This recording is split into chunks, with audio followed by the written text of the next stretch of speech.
Hey there viewers, welcome back to our channel. Today we're going to replace the drive belt and inspect the accessory drive system on this 2000 Buick LeSabre with a 3.8 liter. Your first thing when changing your drive belt to consider, first off, is it good, is it bad? We'll leave that up here to probably a separate conversation because most of our belts nowadays are EPDM rubber as opposed to neoprene, so they don't crack like they did typically in years past. So you still see a couple of the neoprene belts out there, but just fewer and far in between. So really the purpose of this video is going to be to concentrate on how to replace the belt after some other way you've considered whether it's good or bad, belt wear gauge, visual inspection, mileage, whatever is appropriate for your car. Check the manual. So there's three tensioner methods that I would like to review first off. The car I'm going to do this on here today for this video is going to have an automatic tensioner. So we're going to need a belt tensioner tool or a long ratchet, or some of them you can just put a an open end wrench or something like that on the tensioner. They're probably the easiest. The second type is going to be what I call a jack screw, and you find those on some of the imports and things like that. Basically, it's got a pulley with a bolt in the middle, and then it's got a bolt that you turn to the side of the pulley that's going to move the position of the pulley depending on how much you turn the bolt. So those can be a little bit confusing. Some people think those are a stretch fit belt type of an application, and they try to pry it off, and also that's not how you do it. So check your service manual if you think that's the style that you have. They all pretty much work the same, usually kind of in a limited type of space environment. The third type I want to talk about, maybe find those on Mazdas, Subarus, the newer ones. I haven't had to change one of them yet. I don't see a lot of those cars in the shop here at the high school. And those type probably have what's referred to as a stretch fit belt.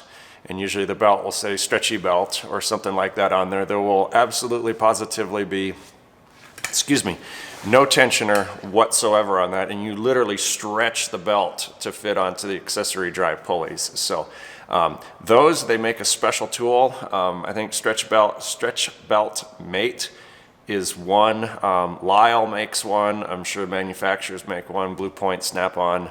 I'm sure everybody makes an installation slash de-installation tool. So I've looked at them. I'll buy one when I encounter a car that needs a stretch fit belt. One thing on those I do want you to be aware of, most of those manufacturers are telling you to the old belt off the drive pulleys. Not real practical if the belt is still good. So some tool companies actually manufacture an installer and a remover for not a lot more money than just the regular old special tool for getting it on. So anyway, let's take a look at this car with the standard automatic belt tensioner. First thing I do is I take note of how the original belt was ran. Some people will put like an AC delete kit on their car, and you want to take note of that. I take some pictures with a camera. Everybody's got a cell phone. Ooh, I see we got a little coolant leak on the old metal elbow. These ones are kind of weird. The coolant actually flows through the belt tensioner on that. Probably not one of GM's best ideas on that one, but I do see we got a little coolant leak. So the other thing obviously is I can do a quick visual inspection on the car. Probably not a leak that's bad enough that I'd worry about, but I would advise the customer, hey, pay a little bit of attention to your coolant level. And actually, if we look in here, we can see the coolant level is a little bit low. So more than likely, that's where her coolant loss is coming from. Next, what I do, if you can't figure it out, is I grab the belt, and I can see here, when I pull on it, that the tensioner is flexing. If I put my finger on that, you can clearly see. So this one, pretty easily, taking a look at the tensioner, is probably going to take a socket and great big long pry bar. So I've got my serpentine belt tool. Here it is. I'm going to just go right here on the tensioner in a convenient place. It's taking a 15 millimeter socket, and you can see when I pull the tensioner this way that the tension comes off the belt. So it's simply 1 and a 2, and all you got to do at this point, simply grab your drive belt, wiggle it out from the engine bay. Kind of hard to do with one hand. I really don't want to block the view of the camera. Get does fit rather tight.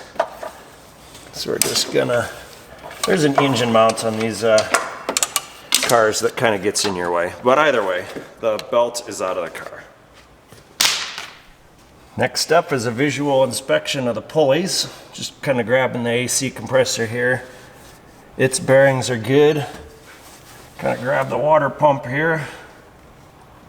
It's got a little bit of play in it. It's quiet. AC is quiet. This guy here is probably running on a little bit of borrowed time. You can hear the bearings.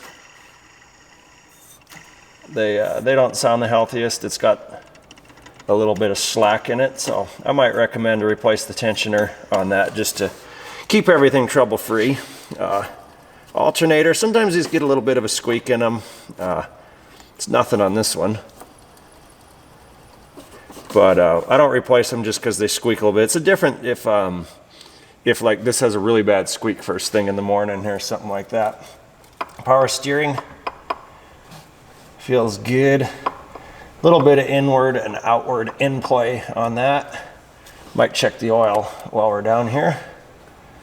Heck of a place for a power steering coil. I think they went electric on these things shortly after, so this fluid. Nice aroma. Looking a little nasty. Might deal with that on another day.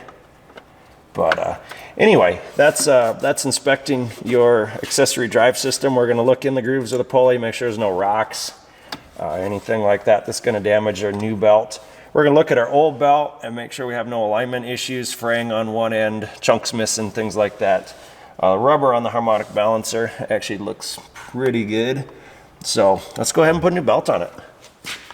So we'll go ahead and slip the belt back on a harmonic balancer. I've got my belt routing diagram, most of it anyway, on my phone for future reference. There's a couple of different methods, or not really methods, but routing schematics depending on the year of this engine and all that other good stuff. So we are going to do our best to have a conversation while installing the belt on this engine. So, as far as the pulley, or the tensioner goes rather, you know what, I'm going to make this easier for me. I'm going to install the alternator last. Anyway, the leaking coolant elbows, probably a dormant part more than likely because they're metal, have an O-ring on them. You'll replace that kind of as a twofer when you put a new tensioner on this. So it's kind of a double recommendation to throw a tensioner on this, not only to fix the leak on the coolant, but also for the bearing in the tensioner. So, all right, I can see our belt is on, but we've lost the AC pump down here. Slipped off by one rib. Just kind of give it the old classic squeeze. Okay, all right, lovely. We're gonna give this a visual on, balancer on, water pump, idler, steering, and alternator. Cool. Next, I'm just going to bump the starter a few times with the key. Don't let the engine start, but that kind of double confirms that everything's good.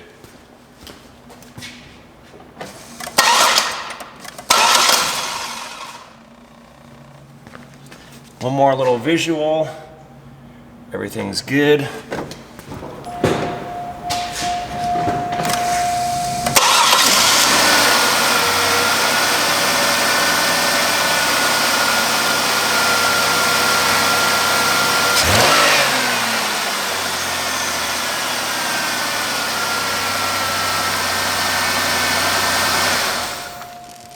Well, there you got it, folks. It's how to install a drive belt on your 2000 Buick LeSabre. Same procedure is going to apply to more cars than just this one.